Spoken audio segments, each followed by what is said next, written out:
ఓ ప్రియమైన కుటుంబమా, క్రీస్తు మనతో ఉండుగాక.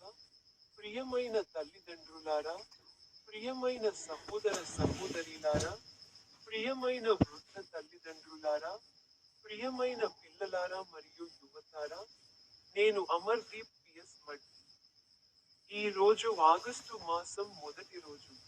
ఈ రోజు 2026 సంవత్సరంలో 8వ నెల. ఓ సర్వశక్తిమంతుడా, కరుణామయుడా, మరియు ప్రేమగల దేవా, ఈ ఆగస్టు మాసం ప్రారంభంలో మేము నీ పవిత్ర పాదముల చెంతకు వచ్చాము. ఈ కొత్త మాసం అనే బహుమతిని ఇచ్చినందుకు నీకు కృతజ్ఞతలు. నీ కరుణ ప్రతిదినం నూతనమైనది, మరియు నీ విశ్వసనీయత శాశ్వతంగా నిలుస్తుంది. ఓ ప్రభువైన యేసుక్రీస్తు, ఈ మాసం అంతా మాకు మార్గదర్శిగా మరియు సంరక్షకుడిగా ఉండు. మా హృదయాలను నీ ప్రేమతో నింపు, మా విశ్వాసాన్ని బలపరచు, మరియు నీ వాక్యము ప్రకారం నడుచుకునే కృపను మాకు ప్రసాదించు. ఓ పరిశుద్ధాత్మ, మాకు జ్ఞానము, వివేచన, ధైర్యము, మరియు సహనమును ప్రసాదించు. మా ఆలోచనలు, మాటలు, మరియు క్రియలను పవిత్రంగా చేయుము, తద్వారా మా జీవితాలు నీ మహిమకు సాక్ష్యమిస్తాయి. ఓ ప్రభు, మా కుటుంబాలకు ప్రేమను మరియు ఐక్యతను ప్రసాదించు. మా పిల్లలను, యువతను, తల్లిదండ్రులను మరియు పెద్దలను ఆశీర్వదించండి. విశ్వాసులందరినీ మీ సేవలో విశ్వాసులుగా ఉంచండి. రోగులను స్వస్థపరచండి, దుఃఖిస్తున్న వారిని ఓదార్చండి, పేదలకు సహాయం చేయండి. నిరాశలో ఉన్నవారికి నిరీక్షణను కలిగించండి, మరియు తప్పిపోయిన వారిని మీ సత్య మార్గంలోకి తిరిగి తీసుకురండి. మా దేశంలో, సమాజంలో మరియు ప్రపంచమంతటా శాంతి, న్యాయం మరియు సయోధ్యను నెలకొల్పండి. మమ్మల్ని మీ ప్రేమకు రాయబారులుగా చేయండి, తద్వారా మేము మా ప్రవర్తన ద్వారా మీ కరుణను ప్రదర్శించగలము. ఓ ప్రభు, ఆగస్టు నెలలోని ప్రతిరోజు మీ సన్నిధిలో గడుచుగాక. సమస్త కీడు నుండి మమ్మల్ని కాపాడండి. ప్రతి మంచి పనిలో మమ్మల్ని ముందుకు నడిపించండి మరియు అంతం వరకు విశ్వాసంలో మమ్మల్ని స్థిరంగా ఉంచండి. ప్రభువైన యేసుక్రీస్తు పరిశుద్ధ నామంలో మేము ఈ ప్రార్థన చేస్తున్నాము. ఆమేన్. మొదటి బైబిల్ వచనాన్ని పలకండి. మత్తయి సువార్త 22వ అధ్యాయం 37వ వచనం. ఆయన అతనితో ఇలా అన్నాడు, నీ దేవుడైన ప్రభువును నీ పూర్ణ హృదయంతో, నీ పూర్ణ ఆత్మతో, మరియు నీ పూర్ణ మనస్సుతో ప్రేమించు. అర్థం: దేవుడు మన సంపూర్ణ సమర్పణను కోరుతున్నాడు. మన ప్రేమ కేవలం మాటలలోనే కాక, జీవితంలో, విశ్వాసంలో మరియు విధేయతలో కూడా వ్యక్తమవ్వాలి.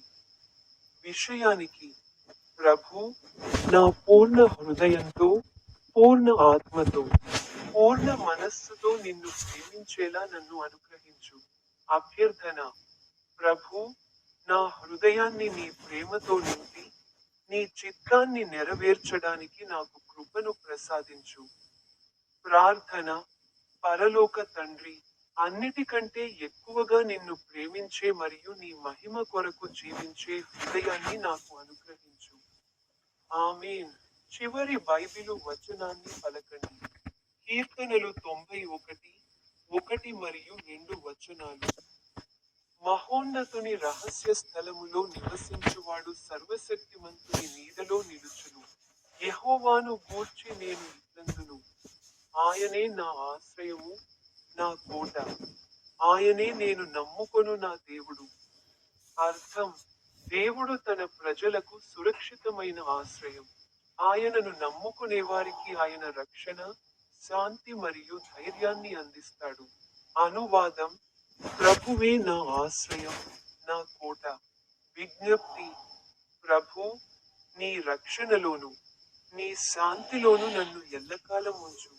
ప్రార్థన: ఓ దయామయుడవైన దేవా, నీ రక్షణలో నన్ను సురక్షితంగా ఉంచు. నా కుటుంబాన్ని, సంఘాన్ని, మరియు విశ్వాసులందరినీ రక్షించు, మరియు నీ ప్రేమలో మమ్మల్ని స్థిరంగా ఉంచు. ఆమేన్. ప్రార్థిద్దాం. ఓ నా తండ్రి, ఓ ఆరోహణ మాత మరియా, ఓ పోప్ లియో 14, ఓ ఆర్చ్ బిషప్ విన్సెంట్ ఐ, ఓ archbishop George Varghese SG, ఓ మహారాజా చార్లెస్ 3, ఓ అధ్యక్షురాలు గౌరవనీయ శ్రీమతి ద్రౌపది ముర్ము. ఈ రోజు ఆగస్టు నెల. ఇది 2026 సంవత్సరంలోని 8వ నెల. ఏకీకృత ప్రార్థన. ఓ పరమ తండ్రి, మాకు పూర్ణ హృదయంతో ప్రేమించడం నేర్పినందుకు, నీ వాక్యం ద్వారా మమ్మల్ని ఆధ్యాత్మికంగా బలపరిచినందుకు, మరియు నీ ప్రేమను ఇతరులతో పంచుకోవడానికి మమ్మల్ని పిలిచినందుకు నీకు కృతజ్ఞతలు. మాకు విశ్వాసమనే డాలును, రక్షణ అనే శిరస్త్రాణాన్ని, మరియు నీ వాక్యమనే ఖడ్గాన్ని ప్రసాదించు. నీ ప్రేమ మరియు రక్షణలో మమ్మల్ని ఎల్లకాలం కాపాడు. ప్రభువైన యేసుక్రీస్తు పరిశుద్ధ నామంలో ఈ ప్రార్థన చేస్తున్నాము. ఆమేన్.